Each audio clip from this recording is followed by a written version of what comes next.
Operation black ബോർഡിലൂടെ വിദ്യാഭ്യാസ വകുപ്പിൽ വൻ ക്രമക്കേട് കണ്ടെത്തി വിജിലൻസ്. എയ്ഡഡ് സ്കൂൾ നിയമനങ്ങളിൽ ഉദ്യോഗസ്ഥർ ഗൂഗിൾ പേ വഴി കൈക്കൂലി വാങ്ങുന്നു എന്ന് കണ്ടെത്തൽ. വിരമിച്ച ഉദ്യോഗസ്ഥരാണ് കൈക്കൂലിക്ക് ഇടനിലക്കാരായി നിൽക്കുന്നത്. 6 അന്തരീക്ഷം ചേരുന്ന വിവരങ്ങളുമായി അനന്തൻ, ഗുഡ് മോർണിംഗ്. വലിയ ഗുരുതരമായൊരു പിഴവ്, വീഴ്ച, അഴിമതി ഇതൊക്കെയാണ് ഈ ഘട്ടത്തിൽ കണ്ടെത്തിയിരിക്കുന്നത്. ഓപ്പറേഷൻ ബ്ലാക്ക് ബോർഡ് വഴി കണ്ടെത്തിയ കാര്യങ്ങളുടെ വിശദ വിവരങ്ങൾ എന്തൊക്കെ?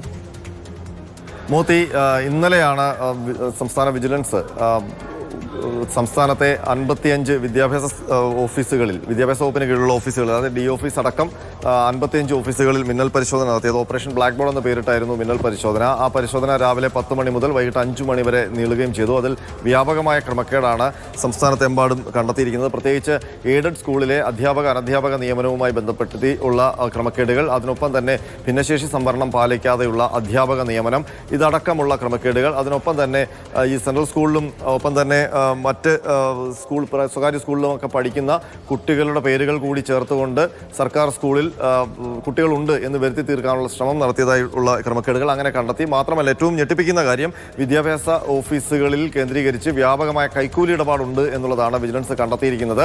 അതിന് ഇടനിലക്കാരായി പലപ്പോഴും പ്രവർത്തിക്കുന്നത് വിരമിച്ച ഉദ്യോഗസ്ഥർ തന്നെയാണ്. വിദ്യാഭ്യാസ വകുപ്പിൽ നിന്ന് വിരമിച്ച ഉദ്യോഗസ്ഥർ കൺസൾട്ടന്റ് എന്ന പേരിൽ ഈ ഇടനിലക്കാരായി പ്രവർത്തിക്കുന്നുണ്ട്. അപ്പോൾ ഏതെങ്കിലും ആനുകൂല്യങ്ങൾക്ക് വേണ്ടി അപേക്ഷയുമായി വരുന്ന അധ്യാപകരെയോ അനധ്യാപകരെയോ ഒക്കെ ഈ കൺസൾട്ടന്മാരെ കണ്ട് പണം നൽകാനാണ് ഉദ്യോഗസ്ഥർ നിർദ്ദേശിക്കുന്നതെന്നാണ് വിജിലൻസ് കണ്ടെത്തിയിരിക്കുന്നത്. അതിൽ തന്നെ ഇന്നലെ നടത്തിയ റെയ്ഡിൽ ആലപ്പുഴ ജില്ലയിലെ വിദ്യാഭ്യാസ ഓഫീസിലെ ഒരു ഉദ്യോഗസ്ഥന്റെ ഗൂഗിൾ പേ അക്കൗണ്ടിലേക്ക് സംശയാസ്പദമായി 1,40,000 രൂപ വന്നതായിട്ടാണ് വിജിലൻസ് കണ്ടെത്തിയിരിക്കുന്നത്.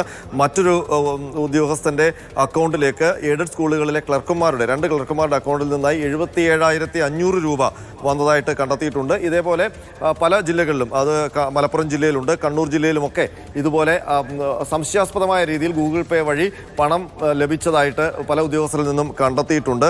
അതിൽ 20,500 രൂപ, 4,900 രൂപ, 2,000 രൂപ, 1,00,000 രൂപ, അങ്ങനെ വിവിധ റേഞ്ചിലാണ് ഈ തുക ഉള്ളത്. അതിനൊപ്പം മറ്റ് ഈ എയ്ഡഡ് സ്കൂളുകളിൽ വലിയ തോതിൽ അധ്യാപക നിയമനത്തിൽ, ഒപ്പം തന്നെ അനധ്യാപക നിയമനത്തിൽ, ഒപ്പം വിദ്യാർത്ഥികളുടെ ഈ ഹാജറുമായി ബന്ധപ്പെട്ട അല്ലെങ്കിൽ അവരുടെ സ്ട്രെങ്തുമായി ബന്ധപ്പെട്ട ഉള്ള ക്രമക്കേടുകൾ, അങ്ങനെ വ്യാപകമായ ക്രമക്കേടുകളാണ് കണ്ടെത്തിയിരിക്കുന്നത്. വിജിലൻസ് ഡയറക്ടർ മനോജ് എബ്രഹാമിൻ്റെ നിർദ്ദേശപ്രകാരമാണ് ഇന്നലെ വ്യാപകമായ റെയ്ഡ് നടത്തിയത്.